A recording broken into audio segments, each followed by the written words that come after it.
est en moi bénisse ton saint nom. Mon âme bénit l'Éternel, et n'oublie aucun de ses bienfaits. C'est lui qui pardonne toutes tes iniquités, qui guérit toutes tes maladies. C'est lui qui délivre ta vie de la fosse, qui te couronne de bonté et de miséricorde. C'est lui qui rassasie de bien ta vieillesse, qui te fait rajeunir comme l'herbe. L'Éternel fait justice, il fait droit à tous les opprimés. Il a manifesté ses voies à Moïse, ses œuvres aux enfants d'Israël. L'Éternel est miséricordieux et compatissant, lent à la colère et riche en bonté. Il ne conteste pas sans cesse, il ne garde pas sa colère à toujours. Il ne nous traite pas selon nos péchés, il ne nous punit pas selon nos iniquités. Mais autant les cieux sont élevés au-dessus de la terre, autant sa bonté est grande pour ceux qui le craignent. Autant l'Orient est éloigné de l'Occident, autant il éloigne de nous nos transgressions. Comme un père a compassion de ses enfants, l'Éternel a compassion de ceux qui le craignent. Car il sait de quoi nous sommes formés, il se souvient que nous sommes poussière. L'homme, ses jours sont comme l'herbe, il fleurit comme la fleur des champs. Lorsqu'un vent passe sur elle, elle n'est plus, et le lieu qu'elle occupait ne la reconnaît plus. Mais la bonté de l'Éternel dure à jamais, pour ceux qui le craignent, et sa miséricorde pour les enfants de leurs enfants, pour ceux qui gardent son alliance et se souviennent de ses commandements afin de les accomplir. L'Éternel a établi son trône dans les cieux, et son règne domine sur toutes choses. Bénissez l'Éternel, vous ses anges, qui êtes puissants en force et qui exécutez ses ordres en obéissant à la voix de sa parole. Bénissez l'Éternel, vous toutes ses armées, qui êtes ses serviteurs et qui faites sa volonté. Bénissez l'Éternel, vous toutes ses œuvres, dans tous les lieux de sa domination. Mon âme bénit l'Éternel. Des fois, je m'arrête, c'est comme ça. On n'est pas des professionnels, on doit prendre des cours. Alors, on nous annonce. Donc, exceptionnellement, aujourd'hui, il n'y a pas de culte d'enfants. Donc, la semaine prochaine, nous reprendrons le culte des enfants comme d'habitude. Donc, vous pourrez accompagner vos enfants, enfin, les emmener à la porte et on les accompagnera pour une activité. La crèche est encore d'actualité. Nous aurons le message toujours à 11h. Avec une ouverture des portes 15 minutes avant. Donc, nos annonces toujours liées à la pandémie, et on peut voir que ça ne s'arrange pas forcément, malgré les mesures prises par le gouvernement, les vacances scolaires, il faudrait vraiment prier pour ça. Alors j'en profite, David Major avait été positif, il a été victime, donc je crois qu'on a eu quelques soucis de santé, mais ça va mieux. Et aujourd'hui, du coup, c'est allé mieux, on est un petit peu entre deux, venir ou pas venir. On a préféré, il a préféré jouer la sécurité, donc il est pour son rétablissement. On a Thiago qui est avec nous aussi, ça fait plaisir. Amen. Je tenais à vous remercier, vous avez été nombreux à prier pour moi, vous avez été nombreux aussi à me contacter.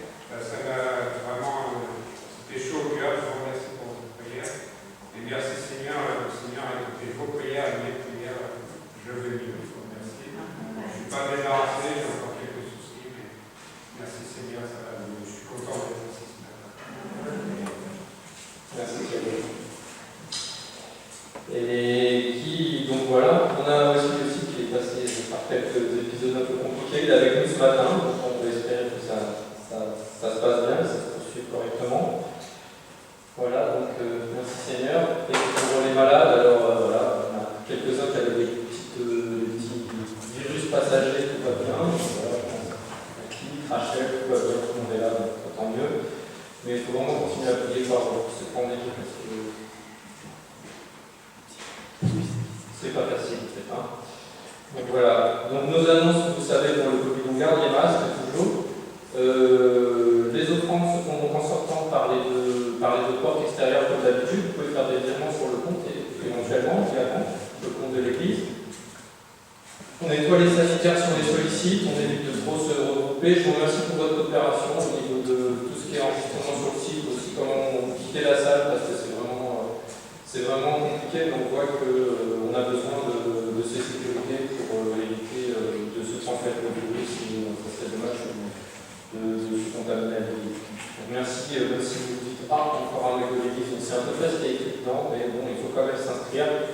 Vous pouvez d'ailleurs, j'en profite, vous inscrire directement sur le site. Nos webmasters sont au top en fait. Dès que vous arrivez sur la page d'accueil, vous avez la pop-up qui arrive, comme quand vous cliquez sur le lien, c'est pareil. Donc vous allez sur le site, vous vous inscrivez. Alors faites pas comme moi qui ai oublié de mettre mon nom ce matin, voilà. Et en mettant les prénoms des enfants, ça nous permet d'organiser pour le culte, la crèche, donc ça c'est bien aussi. Et également, vous avez compris, c'est toujours un moment un peu compliqué quand on sort, on a envie de sortir, on est content. Mais donc quand on sort de la salle, en fait, on peut se suivre à 2 mètres d'intervalle, le premier rang, le deuxième rang, vous avez compris comment ça fonctionne. Donc je vous laisse faire ça bien.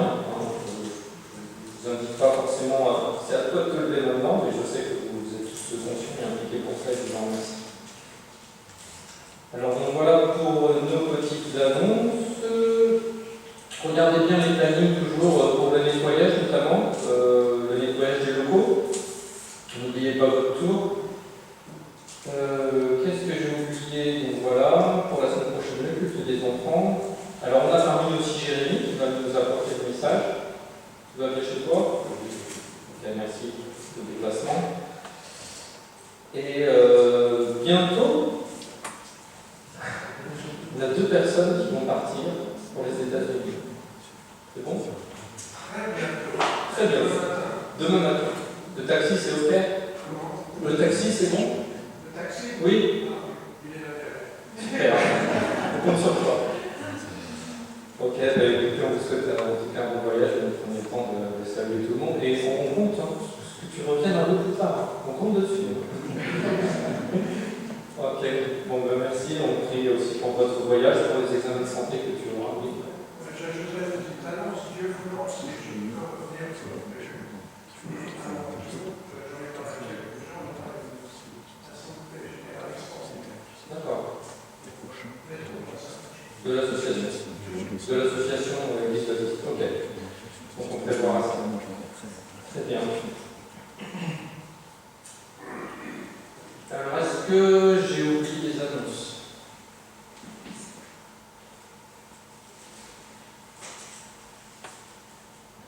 D'accord, donc là, oui.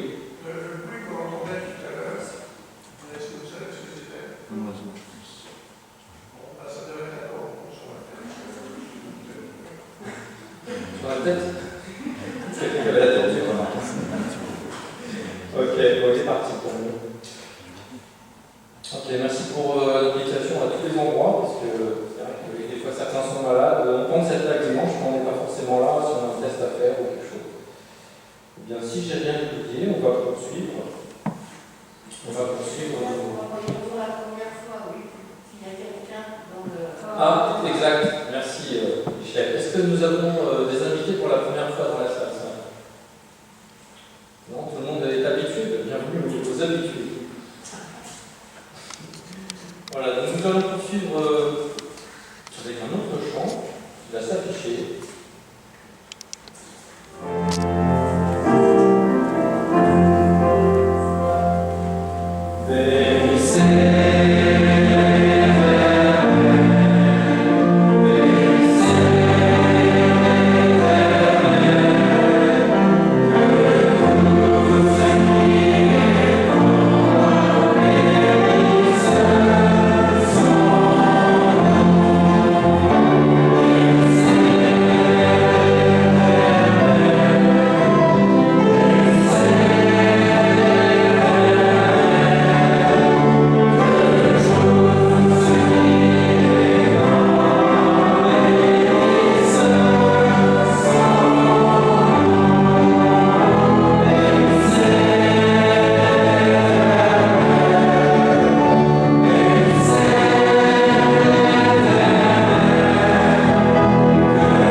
plastique et du coup Vous retirez le masque.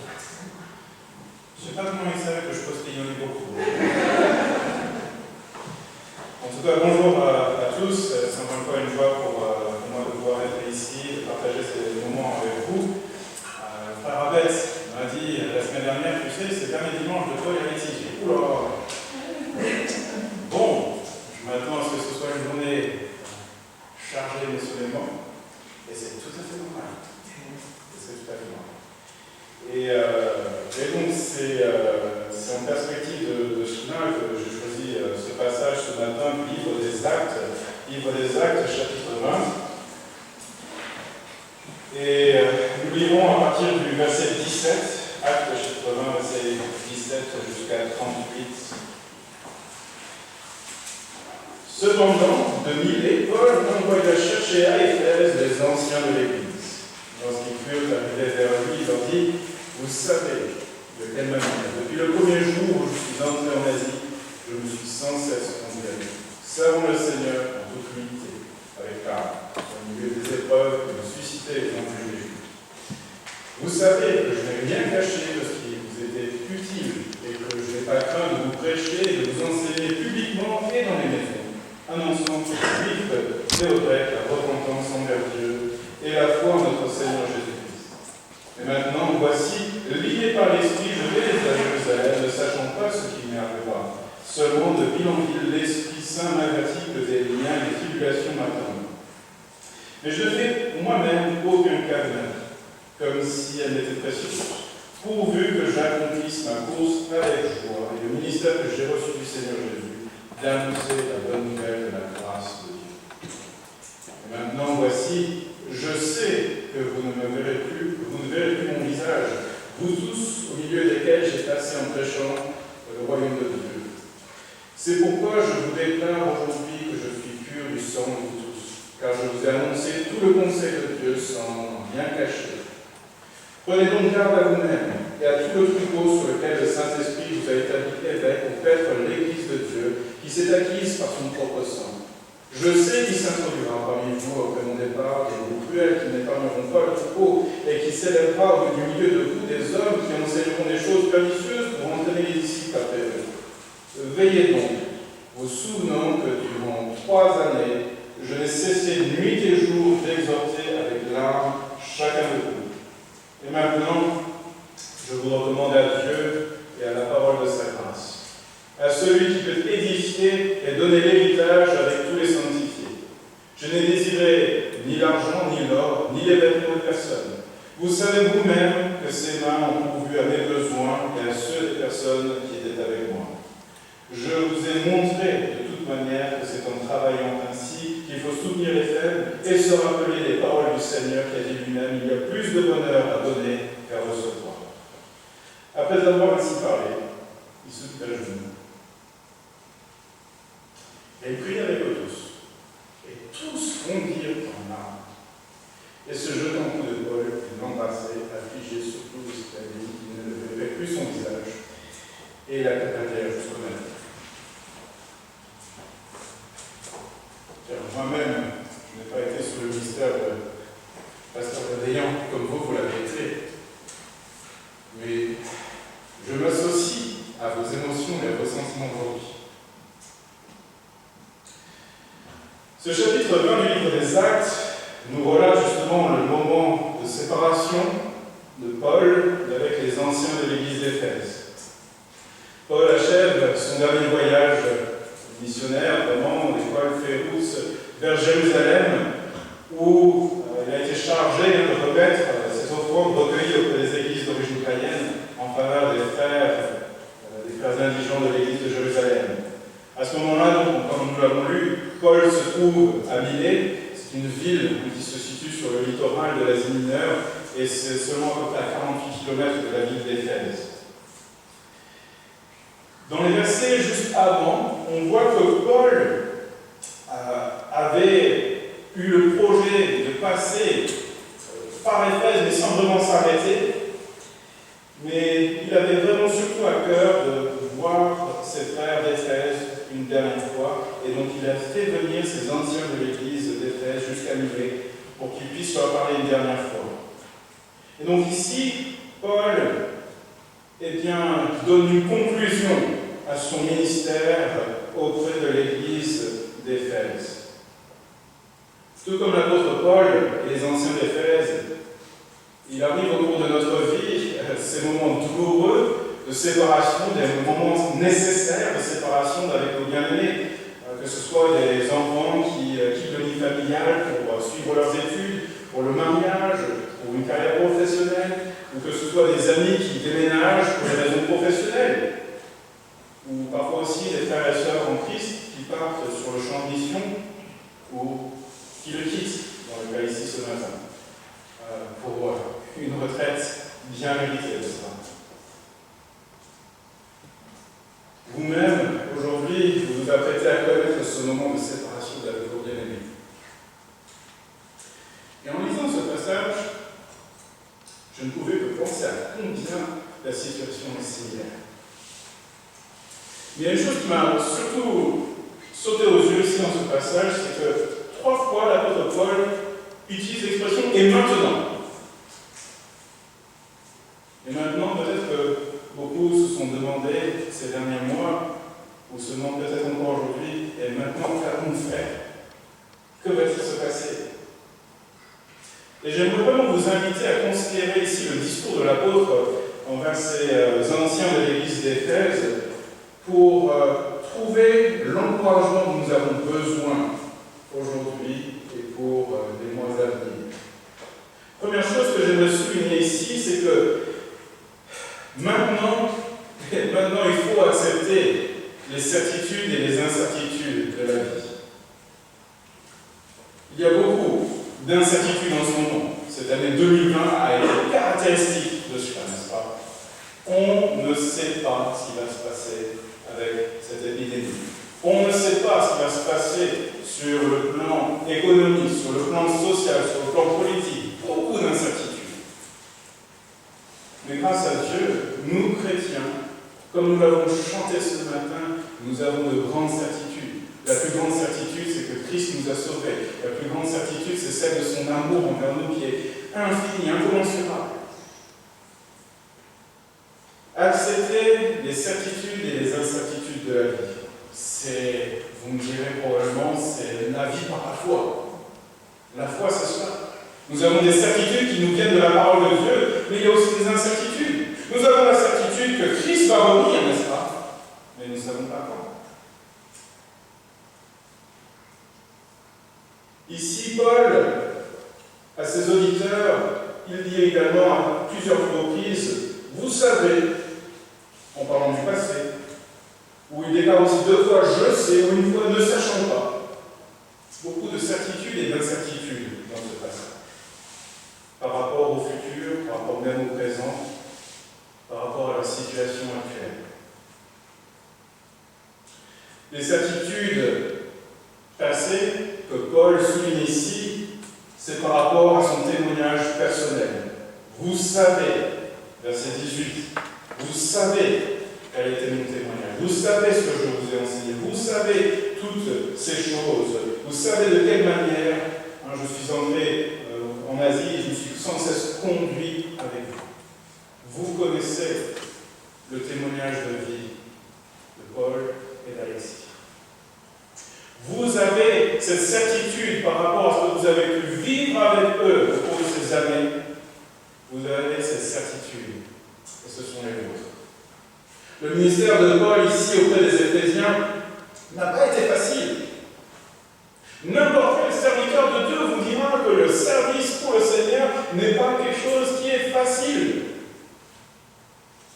Mais grâce à Dieu, nous avons la paix de Dieu qui nous accompagne. Nous avons l'Esprit Saint qui nous accompagne. Nous avons la force qui nous donne dans le ministère. Et oui, il y a beaucoup de moments qui ne sont pas faciles. Il y a beaucoup de moments qui ne sont pas évidents. Beaucoup de larmes ont été versées. Que ce soit Paul dans le livre des Actes, et j'en suis sûr que ce soit pour votre frère ici présent, beaucoup de larmes ont été versées. Je sais, par expérience, on va dire, semi-personnelle, avec le ministère de mes parents, ils sont arrivés en France en 1972, donc il y a quasiment le même nombre d'années ici. J'ai pu voir dans leur ministère beaucoup de moments de larmes, beaucoup de tristesse, beaucoup d'efforts. Ils ont affronté beaucoup d'épreuves. Mais ça, c'est le lot du ministère.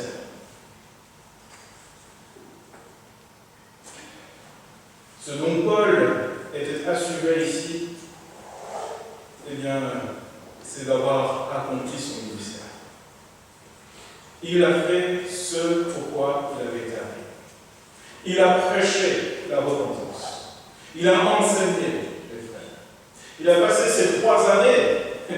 3 années. Et si on nous compare par rapport au nombre d'années que notre frère a passé ici, 3 années, c'est court, c'est bien. Mais à travers ce passage, on voit combien les émotions sont fortes et combien l'attachement était fort entre Paul et cette église d'Éphèse et de ses anciens Éphèse. Et je vous laisse imaginer combien les émotions sont fortes et puissantes de Paul et Alexis envers vous, et vice-versa. Ce dont Paul était sûr, c'est qu'il avait accompli son ministère auprès d'eux et que maintenant, cette responsabilité du ministère en revenait à ses anciens. Il leur a enseigné tout ce qu'il avait lui-même appris. C'est ce qu'il nous dit au verset 20 et même au verset 27. Vous savez que je n'ai rien caché de ce qui vous était publié et que je n'ai pas craint de vous prêcher et de vous enseigner publiquement et dans les maisons. Et ensuite au verset 27, car je vous ai annoncé tout le conseil de Dieu sans n'en rien cacher. Voilà les certitudes que Paul avait. Il avait fait son travail. Il avait transmis cette foi. Il avait transmis les doctrines. Il avait établi ses évêques dans l'Église. Il avait accompli son ministère et il était prêt. Tout comme ses anciens étaient prêts à prendre le relais. Les certitudes par rapport au futur, ici, c'était que Paul savait qu'il ne verrait plus ces chrétiens d'Église. La certitude de Paul, c'est que de graves dangers allaient lui arriver. Mais la certitude, c'est qu'il ne connaissait pas tous les détails. Il était sûr qu'il y aurait des tribulations, mais il n'en connaissait pas tous les tenants et aboutissants, si ce n'est qu'il y a cette idée qu'il allait être lié, donc arrêté, fait prisonnier.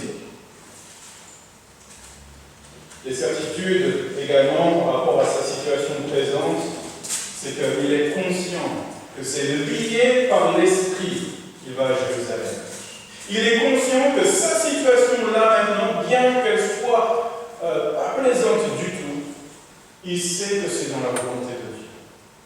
C'est par l'esprit qu'il est lié et qu'il va à Jérusalem. Paul avait déjà donc accepté le sort que Dieu avait prévu pour lui. Il était déterminé d'accepter la volonté de Dieu pour sa vie, quoi qu'il arrive. Il était donc déterminé à continuer d'annoncer l'Évangile, comme il le rappelle au verset 24. Il dit « Pourvu que j'accomplisse ma course avec joie et le ministère que j'ai reçu du Seigneur, d'annoncer la bonne nouvelle de la grâce de Dieu. » Même s'il n'avait pu revoir ses frères d'Éphèse, Paul avait cette certitude. Moi, je continue jusqu'au bout. Et je sais que notre frère, notre sœur, peu importe où ils se trouveront, ils vont continuer à servir le Seigneur et à aimer le Seigneur et à partager l'Évangile avec les personnes qu'ils vont rencontrer. Paul leur dit à un moment donné, je suis pur du sang de vous tous. Voilà une de ses certitudes.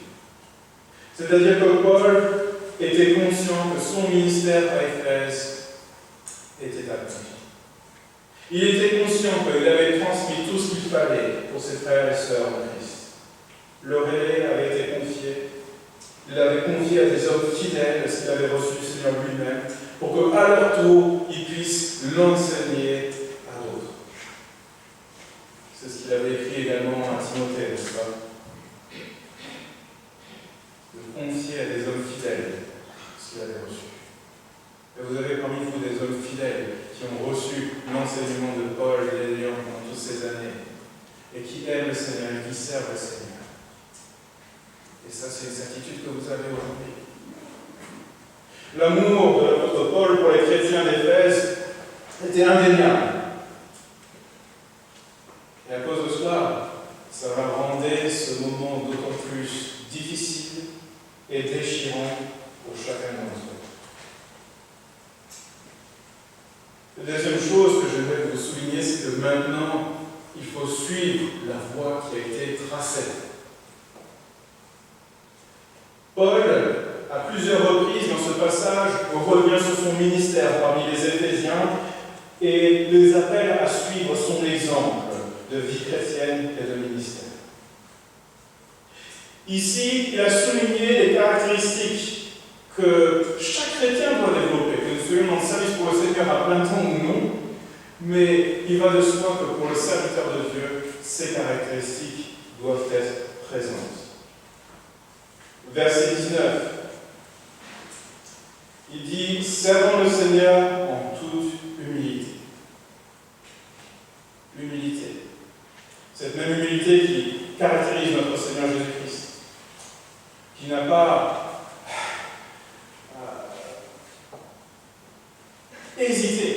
hésité à se faire homme, à souffrir, à mourir soif, à prendre nos péchés par amour pour nous. Il s'est humilié, lui, le Dieu Tout-Puissant, le Dieu éternel. Il est devenu homme et il a subi la mort. L'humilité est une caractéristique indéniable de Christ et de facto de chacun de ses serviteurs, mais également de chaque chrétien. L'humilité de Paul. L'attachement émotionnel de ce serviteur de Dieu également pour les personnes vers qui il a eu ce ministère, verset 19, il le dit, il a servi le Seigneur avec larmes. Un attachement émotionnel, sentimental. Il réitère aussi cette idée au verset 31, lorsqu'il parle du fait qu'il a exhorté nuit et jour avec larmes chacun d'entre eux. Accepter les épreuves fait partie également du ministère. Paul a accepté cela. Il a accepté de souffrir pour la cause de Christ. C'est ce qu'il a rappelé également au jeune Timothée. Souffre avec moi comme un bon soldat de Jésus-Christ. Oh, il y a des moments qui sont difficiles dans le ministère, mais il faut savoir accepter ces épreuves. En sachant que les épreuves que Dieu donne, c'est toujours pour notre bénéfice. Pour nous faire grandir et progresser. Il y a aussi l'idée, quelque part, de transparence dans le ministère et dans la vie de l'apôtre Paul, dans les versets 20 et 28. Vous savez que je n'ai rien caché de ce qui vous était utile. Et au verset 28, également, je n'ai peut-être pas dit le bon verset 28, le verset 27, pardon. Je vous ai annoncé tout le conseil de Dieu sans en rien cacher. La transparence d'un serviteur de Dieu est importante. On doit pouvoir regarder à la vie d'un serviteur de Dieu et voir la vie de Christ. On doit pouvoir regarder dans la vie d'un serviteur de Dieu et constater que ce qu'il prêche, c'est ce qu'il pratique. Et c'était le cas ici de l'apôtre Paul et de ses Éphésiens. Le courage, verset 20, il n'a pas craint de prêcher, d'enseigner publiquement et dans les maisons. Le courage que donne l'Évangile. Il n'y a pas eu de discrimination non plus, puisque son ministère, il a effectué autant envers les païens que les juifs, sans discrimination. Il a prêché, annoncé la repentance et la foi en Seigneur Jésus-Christ. Il y a l'idée de service et d'abnégation qui ressort de ce passage également au verset 24. Mais je ne fais pour moi-même aucun cas de ma vie comme si elle était précieuse. Quand vous avez une personne, un couple comme Paul et Alexis, qui ont passé autant d'années dans un ministère, vous savez qu'il y a eu là de nombreux sacrifices, de l'abnégation,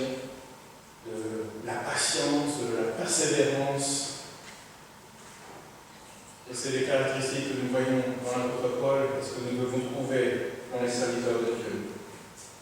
Déterminé, dans ce verset 24, à accomplir avec joie jusqu'au bout le ministère que Christ lui a confié. J'ai parlé de la continuité, nous voyons ça au verset 31. Veillez donc, vous souvenant que durant 3 années, je n'ai cessé, nuit et jour, d'exhorter avec âme chacun de vous. La continuité, la persévérance. Et finalement, au verset 35, il parle également de la générosité qui doit caractériser le serviteur de Dieu, de vivre ce principe que le Seigneur Jésus lui-même nous a enseigné. Il y a plus de bonheur à donner qu'à recevoir. Et je suis convaincu que la joie de nos frères et nos sœurs, c'est d'avoir, pendant toutes ces années, pu servir le Seigneur, d'avoir pu donner de leur temps, de leur vie, pour que des âmes puissent connaître la grâce de Dieu, pour que des femmes, des hommes, des enfants puissent connaître la parole de Dieu et grandir spirituellement, et connaître la volonté de Dieu pour leur vie. Paul pouvait sans conteste possible déclarer, comme il l'a fait dans l'épître aux Corinthiens, chapitre 4, verset 16, je vous en conjure donc, soyez mes imitateurs. Et pourquoi est-ce qu'il disait cela? Parce qu'au verset 1er du chapitre 11, il répète la même chose, soyez mes imitateurs, comme je le suis moi-même de Christ. Paul, il n'était pas en train de se mettre lui-même en avant. Il était en train de montrer aux chrétiens envers qui il avait eu un ministère que c'est possible de suivre l'exemple de Christ. Paul a dit, moi j'ai imité Christ et vous pouvez donc m'imiter. Vous voyez que c'est possible, que c'est faisable. Et le témoignage que notre frère, que notre sœur ont pu apporter au cours de cette décennie vous montre qu'une vie consacrée au Seigneur, avec patience et persévérance et continuité, avec amour, oui, avec des épreuves et des larmes, c'est possible par la grâce de Dieu. Ainsi, Paul donna ici aux anciens de l'Église d'Éphèse une ligne de conduite pour leur ministère. Suivre la voie toute tracée. Vous avez pu voir dans la vie de vos bien-aimés un exemple à suivre. Oui, c'est un moment qui est difficile, c'est un moment plein d'émotions, mais attachez-vous à ce témoignage. Ah oui, on pense à rendre honneur et hommage à nos bien-aimés ici, parce qu'ils ont accompli ce ministère parmi vous. Et n'oublions pas que c'est à Dieu que revient le plus grand honneur d'avoir permis que notre frère, lui-même un jour, connaisse la grâce de Dieu, qu'il soit touché par l'Évangile, qu'il soit touché par le fait que des milliers et des millions de personnes autour de lui ne connaissaient pas la grâce de Dieu et qu'il l'a appelé à revenir ici en France et servir le Seigneur pour faire exactement cela. Gloire à Dieu pour cela. Gloire à Dieu pour votre ministère. La troisième chose que j'aimerais souligner ici, à travers ce passage, et maintenant, il faut être aussi vigilant. Vigilant. Paul montre encore ici tout son amour qu'il avait pour cette assemblée, parce que jusqu'au bout, il a cherché leur bien-être spirituel. Il a cherché à les protéger. Il dit au verset 32, je vous recommande à Dieu et à la parole de sa grâce. Et à la fin de ce discours, l'apôtre donne comme de dernières recommandations et des avertissements pour les anciens. Au verset 28, il dit, prenez donc garde à vous-même. Il va y avoir une période de temps jusqu'à ce que Dieu conduise vers vous le berger dont vous avez besoin. Il va y avoir une période de temps où vous, les anciens, vous allez devoir être vigilants. Vous allez devoir surveiller et prendre soin et protéger. Mais la première chose qu'il dit, c'est prenez donc garde à vous-même. Prenez donc garde à vous-même et à tout le troupeau sur lequel le Saint-Esprit vous a établi évêque pour paître l'Église de Dieu qui s'est acquise par son propre sang. Paul nous rappelle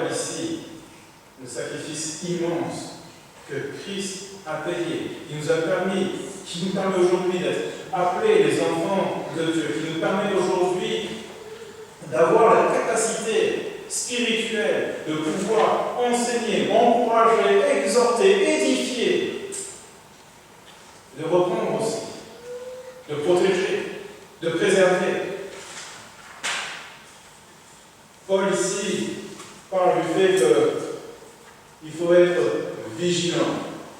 Parce que voilà les certitudes qu'il avait également, verset 29, je sais qu'il s'introduira parmi vous, après mon départ, les loups cruels qui n'épargneront pas au troupeau. Il y a un danger qui vient de l'extérieur. Et c'est là où chacun doit être vigilant. C'est là où chacun doit avoir ce discernement spirituel. Vous allez avoir des choix à faire concernant le choix d'un pasteur de cette assemblée.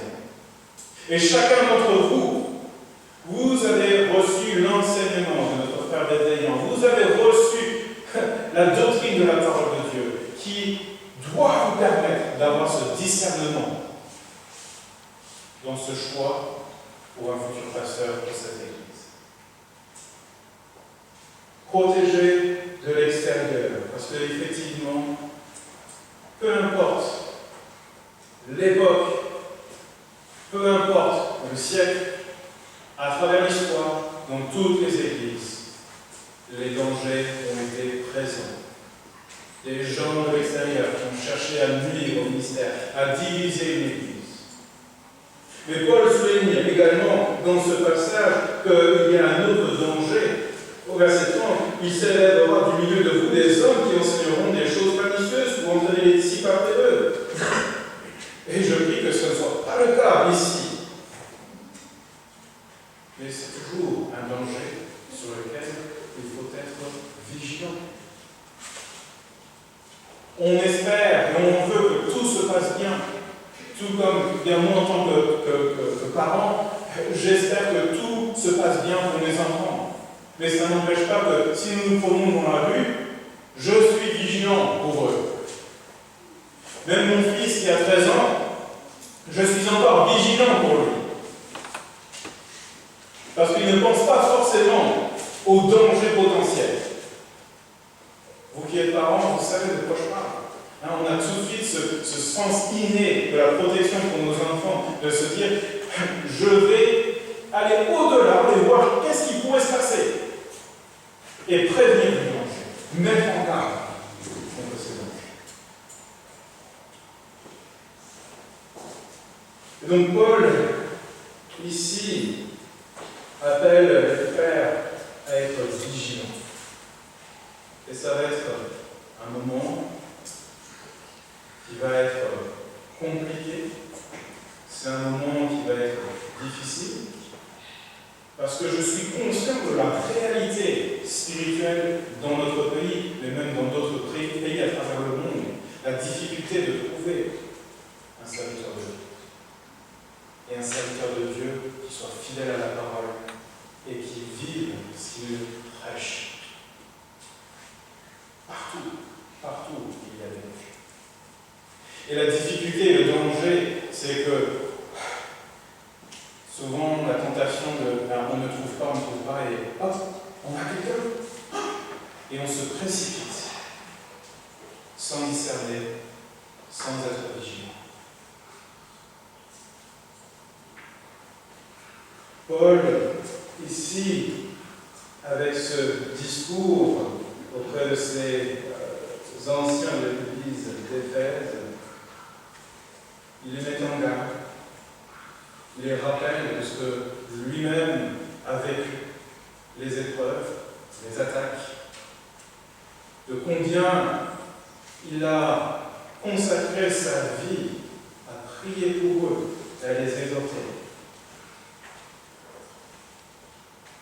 Être vigilant. Ça a été un moment difficile ici pour l'apôtre et pour ses frères. Il conclut ce temps par un moment de prière, par un moment où leurs sentiments, les uns pour les autres,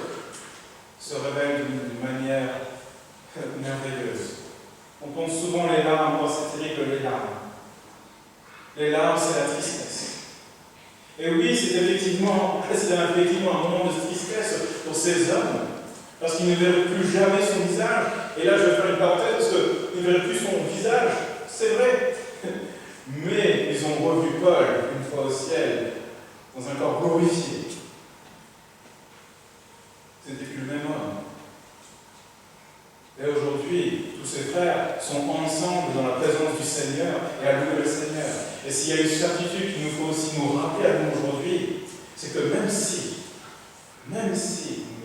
il se peut que nous ne revoyions plus nos bien-aimés ici-bas sur terre, nous les reverrons, et ça c'est une certitude.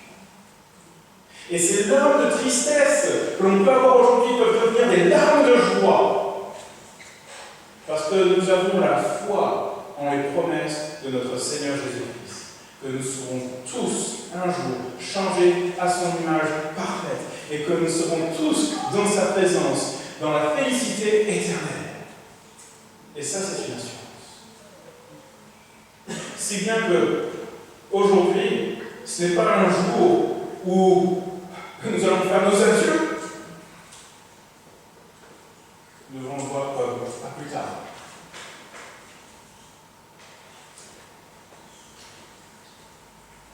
Dans sa seconde lettre à Timothée, au chapitre 4, verset 7, Paul dit « J'ai combattu le bon combat, j'ai achevé la course, j'ai gardé la foi. » Et ça, c'est ce que Dieu demande de chacun de ses serviteurs, c'est de demeurer fidèle. Et ça, c'est l'exemple que vous avez eu ici pendant toutes ces années, auprès de Paul et d'Alexis, la fidélité. Sachons donc remercier le Seigneur pour la joie, pour la grâce qui nous a permis d'avoir des serviteurs de Dieu comme eux ici en France, ici dans cette ville de Champigny. Et pour l'héritage qu'il laisse derrière lui. Paul ici parle également d'un héritage, l'héritage que Dieu accorde, celui à qui Paul les a recommandés, celui qui peut édifier, donner l'héritage avec tous les sanctifiés. Nous avons un double héritage. L'héritage de Dieu et l'héritage que nous avons des hommes et des femmes qui sont fidèles dans le service du Seigneur. Alors réjouissons-nous, remercions le Seigneur, montrons notre gratitude, notre amour, et la meilleure chose que vous puissiez faire pour eux, encore une fois, c'est de continuer dans la voie qu'ils vous ont montrée. Prions. Père Céleste, nous voulons te rendre gloire ce matin. Parce que ta grâce et ton amour pour nous est infini. Nous ne pouvons même pas comprendre, saisir la grandeur de ta majesté, de ta grâce, de ton amour. Ce matin, nous te rendons gloire parce que nous avons ici un exemple visible de ce que produit une vie consacrée à ton service. De ce que nous voyons ici, des hommes, des femmes, des enfants qui te connaissent, qui vivent pour toi, qui sont une lumière pour les personnes autour de toi. Nous voulons te rendre gloire parce que même si cette assemblée va avoir ce sentiment d'être orpheline, Seigneur, nous ne sommes jamais seuls. Parce que tu es présent avec nous. Parce que nous avons ta parole.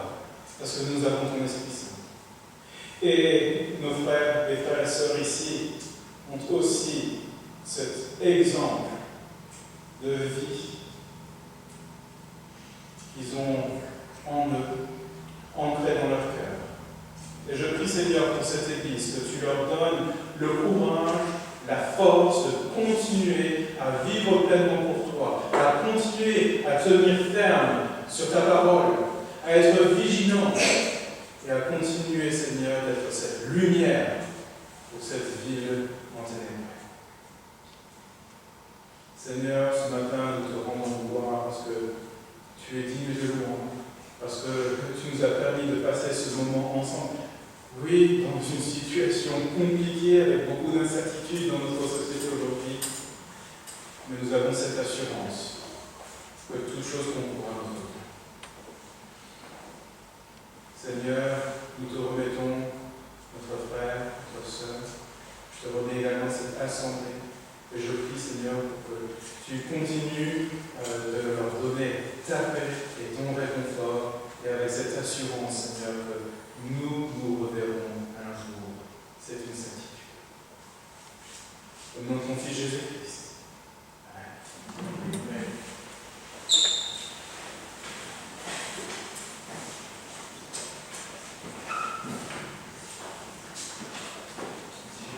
Nous allons maintenant chanter Béni soit le Dieu.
Nous allons reprendre la dernière strophe du Béni soit le lion.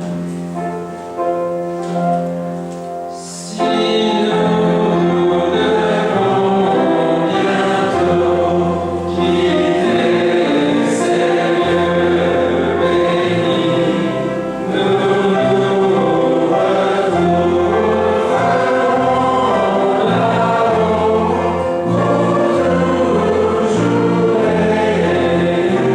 réunis. Voilà. Alors, je vais vous demander pour asseoir.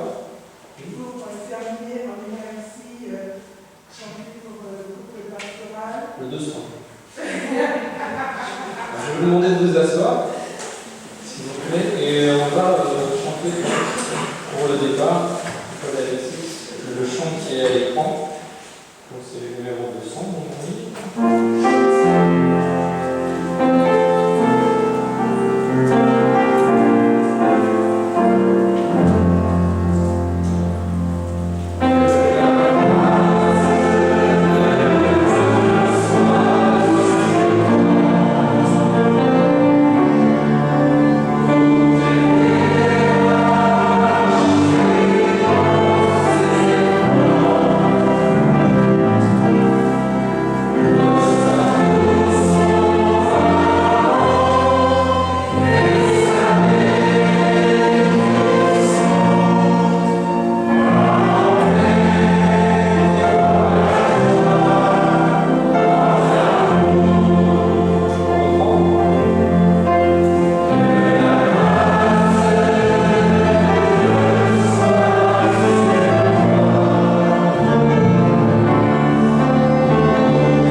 lever, sortir et profitez-en. Alors, je vais vous demander par contre de sortir par rangée, si vous pouvez ouvrir les portes chaque jour. Voilà, vous prenez un petit peu de gel en sortant et donc